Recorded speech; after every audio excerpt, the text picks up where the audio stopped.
Max Muller साहब का कहना था कि ये क्या किए कि यहाँ से चलकर भारत में प्रवेश किए और यहाँ के लोगों, जो सिंधु घाटी सभ्यता के लोग थे, उनका उन्होंने विनाश कर दिया, उनको हटा दिया, उनके गद्दी से हटा दिया और उनके क्षेत्र पर अधिकार कर लिया। इनका मैक्स मुलर साहब का यह मानना था कि आर्य विदेशी थे, भारत के मूल निवासी नहीं थे। वह यहाँ के द्रविड़ों को हरा कर और उन पर अधिकार कर अपने क्षेत्र का विस्तार किया। मैक्स मुलर साहब का मानना है कि सबसे पहले इन्होंने क्या किया कि ये अफगानिस्तान और पाकिस्तान में अपने क्षेत्र स्थापित किए थे। यानी सबसे पहले इन्होंने अफगानिस्तान और पाकिस्तान में, ये जो मध्य एशिया से आर्य लोग आए थे, वह अपना क्षेत्र को स्थापित किए थे और यहाँ के मूल निवासियों को विस्थापित कर उन पर अधिकार कर लिए थे। इनका मानना था कि यह ग्रामीण सभ्यता थी, क्योंकि इन्होंने अपने साथ कोई भी बड़ा निर्माण कार्य नहीं किया था। पशुओं को मुख्य रूप से पालते थे और गौ और जौ और गेहूँ ये मुख्य रूप से उपजाते थे खाद्य पदार्थ के रूप में। पशुओं से ये दूध दही सब प्राप्त करते थे। इसके अलावा जो है उसके चमड़े से कपड़ा भी प्राप्त करते थे और उसके मांस को भी खाते थे। तो चलिए हम इसको शुरू करते हैं। पहले इसके मुख्य फैक्ट पर भी ध्यान देखेंगे और फिर सामाजिक, राजनीतिक, आर्थिक इन चीज़ों को भी हम देखेंगे अलग अलग करके। चलिए, मैक्स मुलर साहब का क्या मानना था पहले उसको जान लीजिए।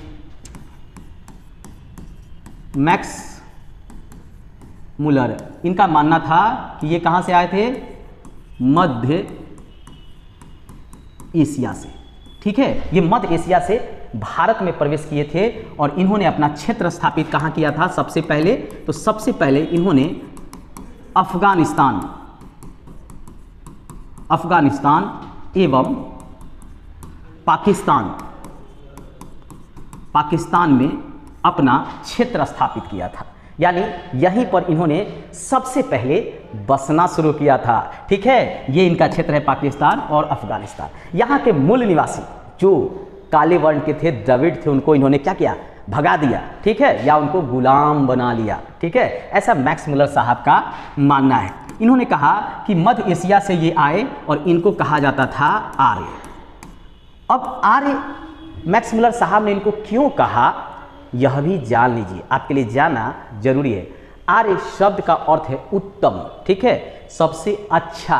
ठीक है, और इन्होंने अपने साथ लाया था क्या? एक भाषा। आर्य शब्द का है उत्तम, सबसे अच्छा। इन्होंने एक भाषा लाया, वह था संस्कृत। क्या था? संस्कृत। ये इनकी भाषा थी। किसकी? आर्यों की। इससे पहले यहाँ पे जो भाषा बोला जाता था उसे पढ़ा नहीं गया है। सिंधु घाटी सभ्यता में आप जानते ही हैं कि उस समय चित्र बनाकर जो भाषा दिखाई देता है उसको भाव चित्रात्मक कहते हैं। सबसे पहले इन्होंने ही संस्कृत भाषा का उपयोग किया था। ठीक है, और आज भी यह वर्तमान में आपको यह संस्कृत देखने को मिलता है। अब वैदिक सभ्यता को दो भागों में बांटा गया है। वैदिक काल को दो भागों में बांटा गया है। ठीक है, एक को कहा गया है ऋग वैदिक। ठीक है, और दूसरे को कहा गया है उत्तर वैदिक। अब इनको ऋग वैदिक या उत्तर वैदिक क्यों वैदिक काल को दो भागों में बांटा गया और इनका समय भी अलग अलग निर्धारित किया गया है, टाइम पीरियड, यह भी जानना जरूरी है। ऋग वैदिक को लोगों ने माना कि यह 1500 से लेकर 1000 BC के बीच था। वहीं उत्तर वैदिक को इन्होंने माना कि यह 1000 से 600 BC के बीच था। ठीक है, ये मानना है कि इतिहासकारों के द्वारा कि इनका जो टाइम पीरियड है इसमें अंतर है। अब हम सबसे पहले इनके समाज के बारे में जानेंगे, फिर उसके बाद राजनीति व्यवस्था, फिर अर्थव्यवस्था और फिर धर्म के बारे में जानेंगे। ठीक है, एक एक कर हम इसको जानेंगे और प्रश्नों को भी बीच में हम देखते रहेंगे। ठीक है, चलिए अब हम जानते हैं कि हमारे जो है बाल गंगाधर तिलक जो है उनका क्या मानना था। आइए उसको भी हम एक बार जान लेते हैं। बाल गंगाधर तिलक साहब का मानना था कि ये जो आर्य थे वह विदेशी नहीं थे, यह भारत के ही रहने वाले थे और उत्तरी ध्रुव से यह क्या हुआ था? भारत में आए थे। किसका मानना था? बाल गंगाधर तिलक का। ठीक है, बाल गंगाधर तिलक।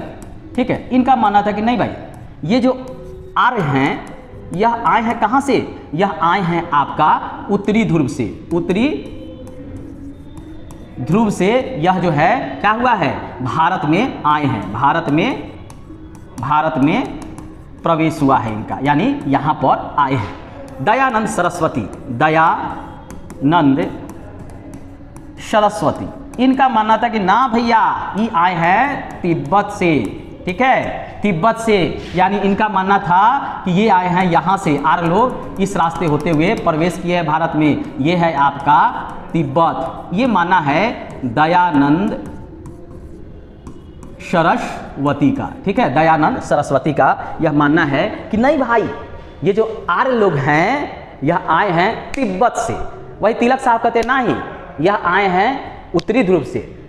सभी का अलग अलग विचार है, ठीक है, तो एग्जाम में पूछता भी है, उस प्रश्न को भी हम देखते चलेंगे क्या प्रश्न पूछता है। चलिए कुछ प्रश्नों को पहले देख लेते हैं, फिर आगे हम पढ़ेंगे, ठीक है। पहला प्रश्न यही पूछता है, पहला प्रश्न क्या पूछता है, आइए पहला प्रश्न पूछता है कि आर्य मध्य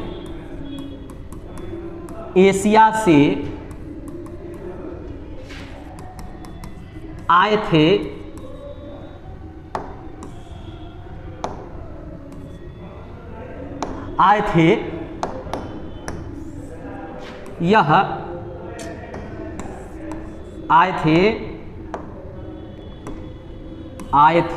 यह किसका मानना है, ठीक है, यह किसका मानना है। इसका उत्तर क्या हो जाएगा, मैक्स मूलर, ठीक है। दूसरा प्रश्न एक और पूछता है, उसको भी देख लीजिए। वह प्रश्न है कि तिलक ने आर्यों को कहां से